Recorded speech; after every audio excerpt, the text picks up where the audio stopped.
Welcome back to video 2 on percent of change, and we're going to start this one doing percent of decrease, and it is found the exact same way. You can find amount of change by recognizing that 9 going to 6 is a decrease. So I always do that. Why do I always do that? I do that in class, I do it here. All right, that this is a decrease because the amount is decreasing.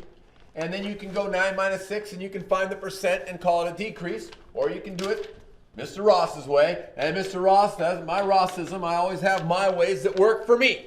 Once again, I show you multiple ways and you find what works for you. New minus original over original. And if it's positive, it was an increase. And that's what they all were in our previous video. Negative is a decrease. And that's what they're going to be during this video for the most part. So I would then say that my new minus my original over my original would be 6 minus 9 over 9. That would give me negative 3 over 9. And negative 3 over 9 gives me a negative 0.3 repeating. So now to write that as a percent, that would be 33. And I'm just going to go 1/3. I could use a repeating sign if I wanted to, but I like to write it this way. That's 33 1/3%, and of course, it's negative. So it's a decrease. Right? That's how we do that. Of course, you could have done it the other way. Okay? You could have said 9 minus 6 is 3.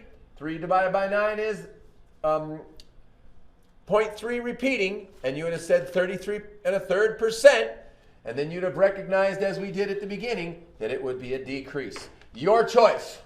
The cost of a sweater goes from $39.95 to $29.96, making it a little bit more difficult. That's why we use calculators. So again, my method, as I like to use. I like to use my new minus my original over my original. And I say that every time so I remember it every time. And that would be 29.96 minus 39.95, and I would put that over 39.95. Using my calculator, I would find that this is a negative $9.99 over the 39.95. And I use my calculator. I don't want you doing that by hand. That would take forever, and there's a lot of chances of error there. And then when I get that answer, I would get a negative 0.25. 0.25. Then there's a couple zeros and there's some other numbers in there. I don't know what they are. However, writing this as a percent, I would just say 25%.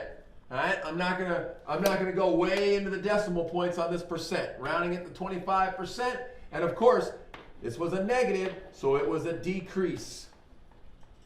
Okay?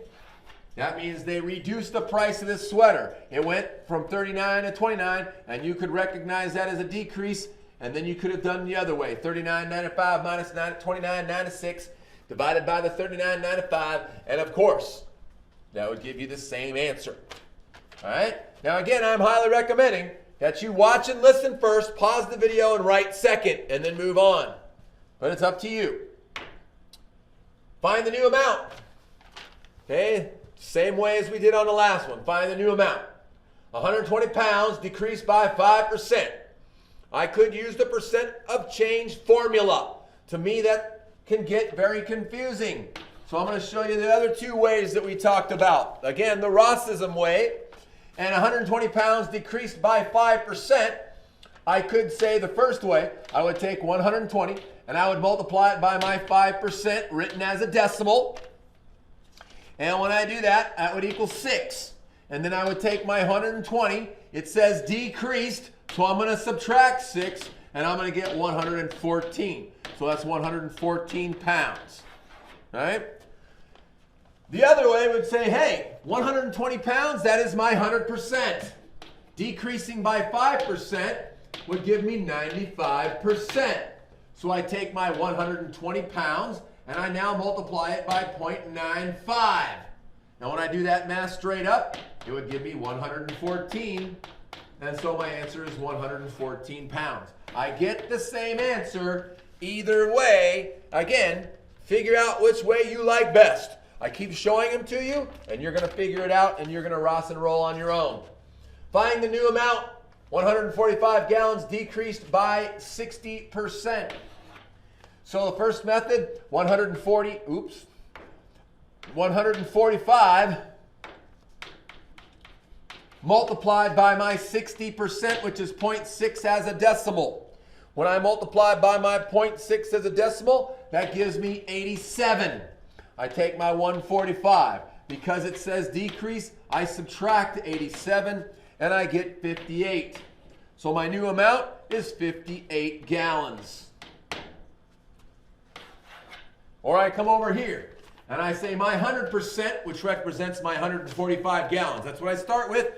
That's my original. That's my 100%. And it's decreased by 60%. So now my new amount, what is left? 40%. I would take my 145 gallons, multiply it by 0.4, and you are absolutely correct. I would get 58 straight up.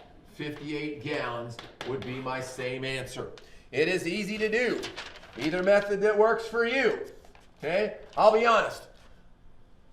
I don't like using the point of change formula, although it works. I think these two methods are much quicker and much easier to understand. And of these two methods, which one do you think Mr. Ross chooses to use mostly? Let's see if you've picked up on my strategies in class when I show you things. That's right, this one. Because I can do this math mentally in my head real quickly and say I'm going to multiply by 40%. That's the method I typically choose to use. All right, moving on. Although it's the same amount of math. It is, but I typically choose that one. So moving on. Notes for percent of error. Hopefully you took those. If not, you pause the video, take those notes pretty quickly. I'm not going to spend a whole lot of time on it. But let's talk about percent of error. And I go POE, percent of error. And of course, they talk about that is the amount of error. And that's divided by the actual amount. So let's just do a few. All right? So you estimate that you send 130 text messages last month. Oh, that's a grammatical error. That should be sent. All right, so we're doing a little bit of English in this class. You estimate that you sent 130 text messages last month. When the bell comes, you only sent 108 text messages. Find the percent of error. So again, percent of error is the amount of error divided by the actual amount. All right? I abbreviate a lot, but that's what it is. So in this particular case, I find my amount of error. Well, 130 is greater than 108, so that's what I'm going to subtract. The actual amount, I actually sent 108, so that's what I'm going to divide by. Okay? Amount of error is never negative. The amount of error just tells you the percent that is different, whether it's more or less. Doesn't matter. All right? So in this particular case, you sent less, your amount of error would not be negative. Your amount of error, your percent of error, is just a positive percent, and that's how much you missed it by. So of course, when you subtract those, you would get 22 over 108. We're always using our calculator here. Using our calculator, you get 0.2037. And so I would round here, and I would say as a percent, 20.4% error. Nice. Number 11.